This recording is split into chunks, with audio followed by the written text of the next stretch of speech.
शिव का स्मरण करो। पूर्णिमा के दिन चावल का एक आखा दाना जानते हो, पूरा खंडित चावल नहीं, कितना चावल, एक दाना चावल का शंकर भगवान के शिवलिंग पर समर्पित करिए। एक बेलपत्र जिसका डंडी का मुख अपनी ओर हो, जहां से चावल चढ़ाया है, उस चावल के ऊपर अपनी कामना कर रख दीजिए और चंद्रमौली भगवान का स्मरण करिए। कौन से भगवान? शंकर भगवान का सर्वश्रेष्ठ सुंदर नाम है चंद्रमौली। चंद्रमौली भगवान का स्मरण करिए।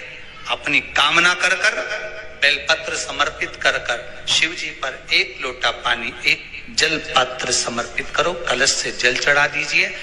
नैनों में वो जल लगाकर अपनी कामना कर वापिस घर को आइए। अगली पूर्णिमा आएगी, जो कामना करी है मेरा चंद्रमौली भोलेनाथ उसे पूर्ण कर ही दे। आप सभी को सुंदर पूर्णिमा की बहुत बहुत बधाई हो। बाबा विश्वनाथ की कृपा आप पर सदा बनी रहे। आ गया पूर्णिमा की रात्रि।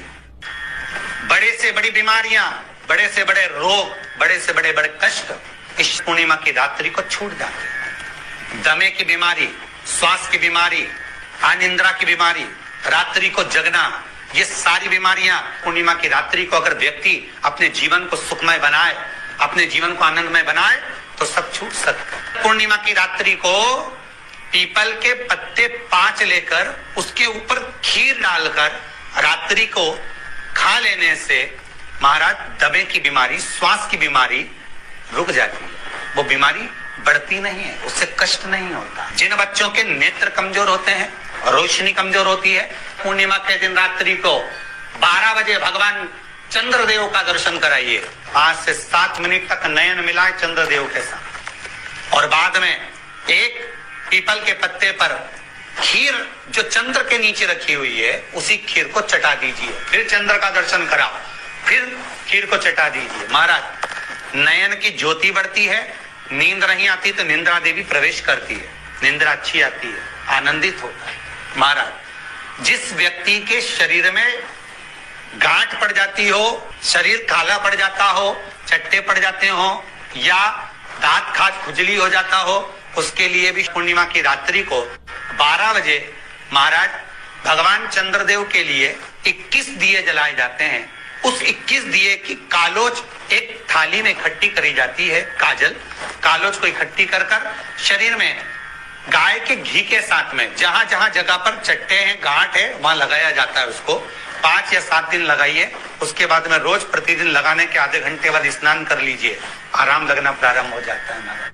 आज पूर्णिमा की रात्रि से लेकर कार्तिक पूर्णिमा की रात्रि के बीच में जो दामोदर भगवान का, कृष्ण का, शिव का मंगल आनंद करेगा, अभिषेक करेगा, पूजन करेगा, स्मरण करेगा, उसके सारे दुख दरिद्र दूर हो जाएंगे। रात्रि को आप बड़े प्रेम से खीर बनाओ, चंद्रदेव की साक्षी में रखो, भोग लगाओ भगवान श्री हरि को।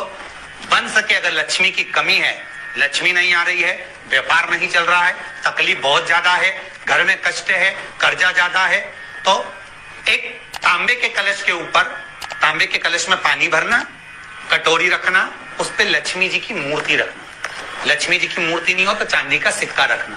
उसके सम्मुख में आप 31 दीपक घी के लंबी बाती के जला देना। महाराज एक एक कमल गट्टा उस 31 दिए के अंदर डाल देना और लक्ष्मी जी का पूजन करना, लक्ष्मी जी का स्मरण करना, खीर का भोग लगाना, पान के पत्ते पर खीर रखना, 5 पत्ते पर खीर का भोग लगाना और माता लक्ष्मी से विनती करना। सुबेरे 4 बजे तक वो रखे रहने देना, सुबह 4 बजे वो उठाना, लक्ष्मी को वापिस तिजोरी में या सिक्का हो तो उसको अलमारी में रख देना। जो खीर बनी है वो प्रसाद के रूप में सुबह 8 बजे, 10 बजे, 9 बजे जब खाना हो प्रेम से खाना। माता जो दिए लगाए हैं वो ठंडे हो गए होंगे, उनको रखे रहने देना, बाद में काम आते रहेंगे, या दिए विसर्जन करना हो तो आपकी मर्जी है।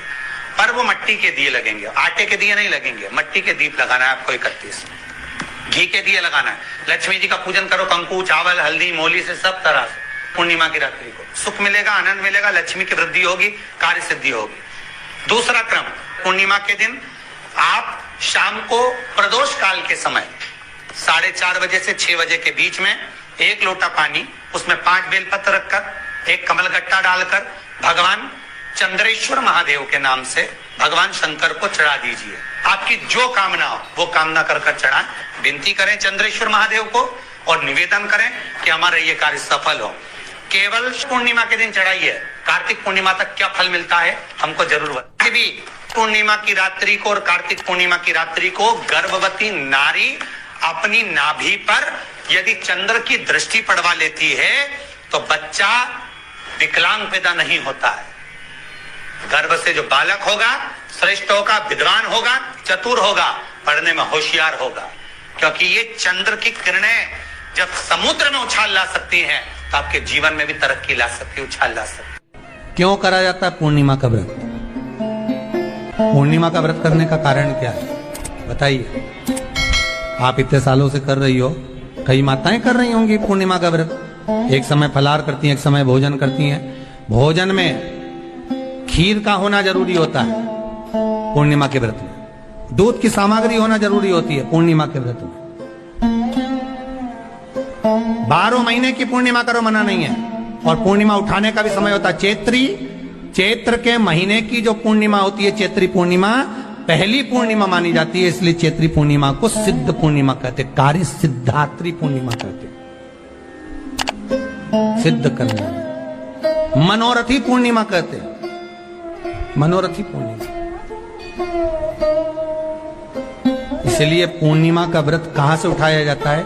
चैत्र के महीने की पूर्णिमा से पूर्णिमा का व्रत उठाया जाता है कि मैं महीने की पूर्णिमा करूंगी तो चैत्र पूर्णिमा से उसको उठा लिया जाता है। पर उसका एक नियम रहता है, आप फलाहार करें अपनी जगह पर है, पर एक समय भोजन कर रहे हैं वो अपनी जगह पर, भोजन के साथ में मीठे के साथ थोड़ा दूध की सामग्री होना जरूरी होती है। और क्यों करते हैं पूर्णिमा का व्रत, किस लिए किया जाता है, क्यों करा जाता है, उसका व्याख्यान वर्णन शिव महापुराण के अंतर्गत स्कंद पुराण में लिखा गया। स्कंद पुराण में वर्णन किया है श्री वेद व्यास जी महाराज ने। कहा ये पूर्णिमा का व्रत इसलिए किया जाता है कि व्यक्ति का जब मन गलत भ्रम में जाने लगता है, मन जब गलत जगह पर जाने लगता है, तो ये मन को गलत जगह पर ले जाने वाला कौन होता है? तो कहा ये चंद्र होता है। व्यक्ति की राशि के अंतर्गत, व्यक्ति की पत्रिका के अंतर्गत, व्यक्ति की ग्रह दशा के अंतर्गत जब चंद्र बेकार चलता है तो व्यक्ति अच्छा करते करते भी बेकार करने लग जाता है। चंद्र डोल रहा है। कई माताएं कहती हैं गुरुजी हमारे बेटे को आशीर्वाद दीजिए, बहुत गलत संगत में जा रहा है, मतलब समझ जाना कि चंद्र गड़बड़ जा रहा है। बेटी अगर गलत मार्ग पर जा रही है, बेटी अगर गलत संगत में जा रही है, किसी अन्य व्यक्ति को आकर्षित हो, चंद्र गड़बड़ हो रहा है, उसका चंद्र कहीं जा रहा है। कोई पुरुष, कोई लड़का, कोई गलत मार्ग पर जा रहा है, चंद्र गड़बड़ हो रहा है। घर में जो क्लेश उत्पन्न होता है, घर में जो विवाद उत्पन्न होता है, उस विवाद को रोकने के लिए केवल चंद्र की ही, इसलिए तो पूर्णिमा घर की नारियां हमारे हिंदू धर्म में यहां तक स्कंद पुराण में कह दिया कि प्रत्येक पूर्ण, आप लोग कभी आप लोगों ने सत्यनारायण जी की कथा करवाई है? जितने लोग आस्था चैनल पर कथा सुन रहे हैं, जितने लोग फेसबुक यूट्यूब पर कथा सुन रहे हैं, यूट्यूब पर कथा का श्रवण कर रहे हैं, उनने कभी सत्यनारायण की कथा करवाई होगी। तो उसमें लिखा है हर कार्तिक, हर पूर्णिमा को, हर संक्रांति को ब्राह्मण सत्यनारायण भगवान की कथा या राजा या वैश्य कथा को कराता था, या बढ़िया कथा कराता। सुनी कि नहीं सुनी बात? सत्यनारायण भगवान की कथा में लिखा है, स्कंद पुराण के अंतर्गत जो सत्यनारायण भगवान की कथा का स्मरण किया उसमें लिखा है प्रत्येक संक्रांति पूर्णिमा को सत्यनारायण की कथा करवाने लगा और ये योनि को प्राप्त हुआ, इस योनि से छूटा, इस योनि में गया। लिखा है, सब कुछ लिखा है। अब उत्ते से समझ जाओ कि पूर्णिमा को सत्यनारायण की कथा करने का बोला, तो पूर्णिमा कोई सत्यनारायण की कथा का क्यों बोला? वैसे तो रोज कराओ सत्यनारायण जी की कथा, प्रतिदिन कराओ, मना नहीं है। आप क्या कोई विशेष फंक्शन है आप सत्यनारायण जी की कथा करवा? पर पूर्णिमा संक्रांति को और संक्रांति को पूर्णिमा को सत्यनारायण की कथा का स्मरण क्यों करवाया गया? क्योंकि पूर्णिमा के दिन अगर ये भगवान का व्रत रख लेगी, पूर्णिमा के दिन अगर ये खीर का प्रसाद बना लेगी, थोड़ा सा दूध की कोई सामग्री बना लेगी और भगवान को भोग लगा देगी, भले सत्यनारायण भगवान के भाव से बनाए, भले सत्यनारायण जी के निमित्तार्थ बनाए, पर अगर इसने सत्यनारायण भगवान के निमित्त से बना, पर पूर्णिमा के दिन अगर ये व्रत रखेगी, उपवास रखेगी या कोई सामग्री बनाकर भगवान की पूजन कर लेगी, तो इसके घर में जो अशांति है वो शांति में बदल जाएगी। इसलिए कई घरों में आज भी सत्यनारायण भगवान की पूजन हर पूर्णिमा को करती है। माता किताब लेके बैठ जाती है, तुरंत उन्हें ऑफिस जाना, कहीं काम पे जाना,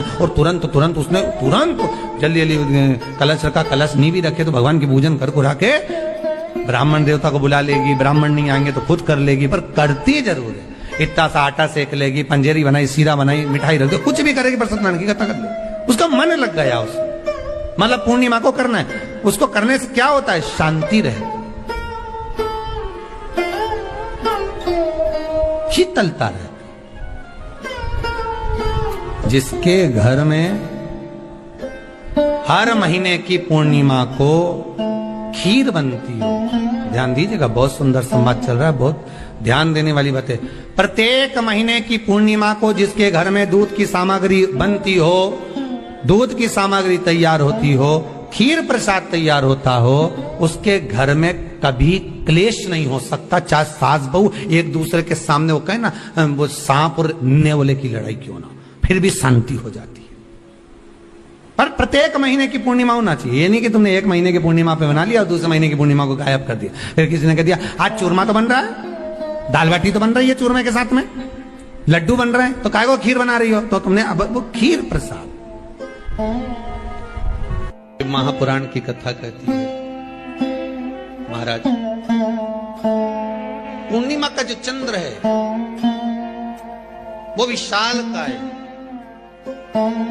और उस चंद्र की पूर्णता में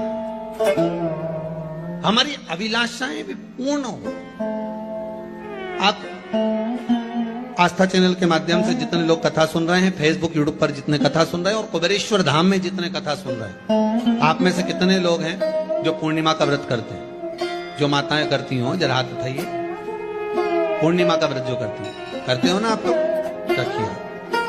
अब पूर्णिमा के व्रत में आपने कई बार किताब पढ़ी होगी पूर्णिमा की, या आपने व्रत किया होगा, या पूर्णिमा का व्रत आप धारण करे होगे, तो उसमें पूजन कौन से भगवान की होती? पूर्णिमा के व्रत में किस भगवान की पूजन होती है? तो कहा पूर्णिमा के व्रत में केले के खंभ लगाकर पूर्णिमा का जो अध्यापन होता है, पूर्णिमा की जो पूजन होती है, उस पूजन में शंकर और पार्वती की पूजन की, शिव और नारायण की पूजन करी जाती, शंकर और पार्वती का स्मरण किया। किसकी पूजन होती है? शिव पार्वती।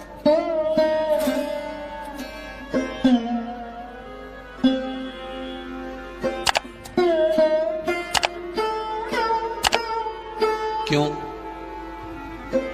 शंकर और पार्वती का पूजन क्यों करा जाता है पूर्णिमा के व्रत में? क्योंकि शिव और माता पार्वती ही केवल एक ऐसे हैं जिन्होंने अपूर्ण लक्ष्मी को भी पूर्ण बना दिया था। किसको पूर्ण बनाया है? लक्ष्मी।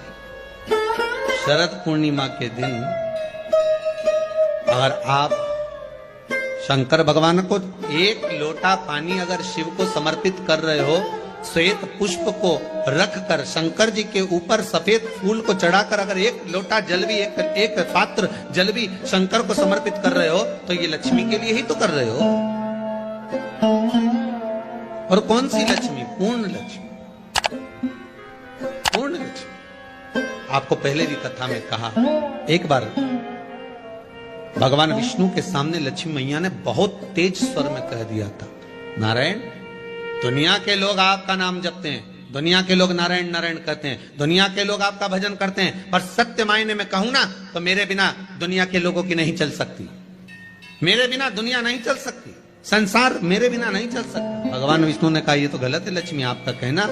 एक दिन लक्ष्मी को अहंकार आ गया, अहंकार के संबोधन जब माता लक्ष्मी करने लगी तो भगवान उसी समय पर भगवान विष्णु को क्रोध आ गया और भगवान विष्णु ने कह दिया लक्ष्मी तो इतनी बड़ी बड़ी बात कहती है कि तेरे बिना नहीं रह सकती संसार। मैं तुझे कहता हूं लक्ष्मी तू अपूर्ण है, तू अपूर्ण है, तू पूर्ण कब हो गई?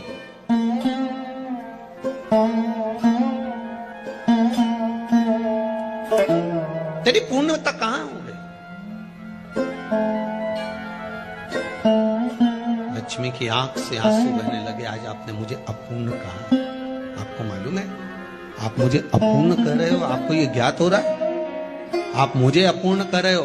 भगवान कहते हैं हाँ लक्ष्मी मैंने तुझे अपूर्ण कहा। अपूर्णता का मतलब आप जानते हो ना? भगवान कहते हैं लक्ष्मी मैं सब जानता हूं। लक्ष्मी रोती हुई माता सरस्वती के पास पहुंच गई। सरस्वती ने पूछा क्या बात है लक्ष्मी, क्यों रो रही हो? लक्ष्मी जी ने कहा क्या बताऊं सखी, मेरे पति ने आज मुझे अपूर्ण कह दिया। तो क्यों रो रही है तू? अपूर्ण अगर कह दिया, पति ने ही तो कहा है ना, तो क्यों रोना? चल मेरे साथ। और सरस्वती मैया माता लक्ष्मी को लेकर सीधे पहुंच गई माता पार्वती के यहाँ। जब पहुंची माता पार्वती ने लक्ष्मी जी को देखा और सरस्वती को देखा तो पूछा कि बात क्या है, क्या हो गया ऐसा, क्या हुआ, क्या है ऐसा जो तुम दोनों आज मेरे पास में आई? क्या हुआ? पार्वती जी कुछ बोलती, शिव जी का ध्यान माता सरस्वती की ओर और लक्ष्मी की ओर गया और भगवान शंकर जान गए कि आज भगवान नारायण ने लक्ष्मी जी को अपूर्ण कहा है। अब देखें माता पार्वती क्या कर सकती है, इसको पूर्ण बनाने के लिए करेगी क्या? क्या हुआ? माता सरस्वती जी बोली लक्ष्मी को अपूर्ण कर दिया। अपूर्ण कर दिया? हाँ, तो क्या सोचना उसके लिए, इसको मैं अभी पूर्ण बना देती हूं। माता जगतजननी पार्वती ने गोदी में विराजमान गणेश जी को उठाया और उठाकर लक्ष्मी जी की गोद में दे दिया। ले लक्ष्मी आज से तो पूर्ण हो गई, लक्ष्मी आज से तो पूर्ण। गोदी में जब तक संतान नहीं है तो नारी को लोग अपूर्ण समझते हैं, पर माता पार्वती जी ने संपूर्ण ब्रह्मांड में एक सिद्धता प्रदान कर दी कि अपने गोदी के लाल को, अपने गोदी के पुत्र को माता ने लक्ष्मी की गोद में देकर लक्ष्मी को पूर्ण बनाया। वो दिन कौन सा था? यही शरद पूर्णिमा का दिन था। कौन सा दिन? आज पकड़ लो, यही शरद पूर्णिमा का दिन था। शरद पूर्णिमा का दिन लक्ष्मी को पूर्ण करने का दिन।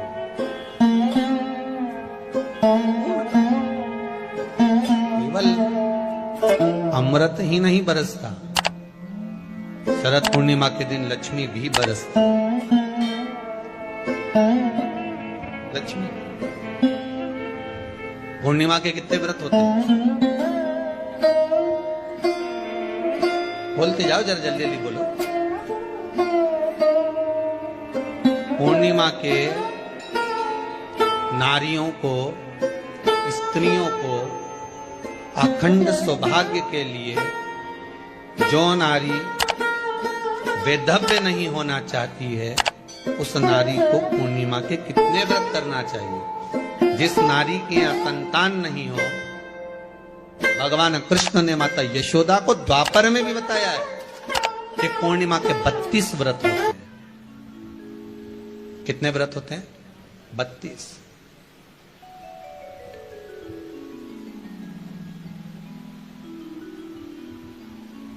स्वयं भगवान कृष्ण यशोदा रानी को, माता यशोदा जी को भी बता रहे हैं 32 व्रत। अब आपको किसी ने बता दिया होगा कि 8 कर लो, 7 कर लो, 6 कर लो, 12 कर लो, इसलिए आपने बोला कि 12 कर लीजिए, 32 कर लीजिए। अरे यहां तो द्वापर की कथा भी कहती है। यशोदा जी ने एक बार भगवान कृष्ण को रोक कर कह दिया, ए कन्हैया रुको। कन्हैया बोले बोलो मां क्या बात है? कन्हैया जरा रुकिए, इधर आओ जरा। भगवान कृष्ण आए हाँ मां बोलिए। किस जगह का प्रसंग है ये?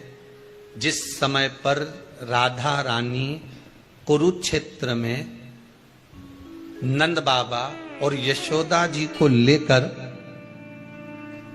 कुरुक्षेत्र के कुंड में ब्रह्म सरोवर में स्नान कराने के लिए लेकर जाती है, ग्रहण का समय पर। और जब भगवान कृष्ण उस कुरुक्षेत्र के उस सरोवर में स्नान करने आते हैं, तब यशोदा जी ने अपने लाला से प्रश्न किया,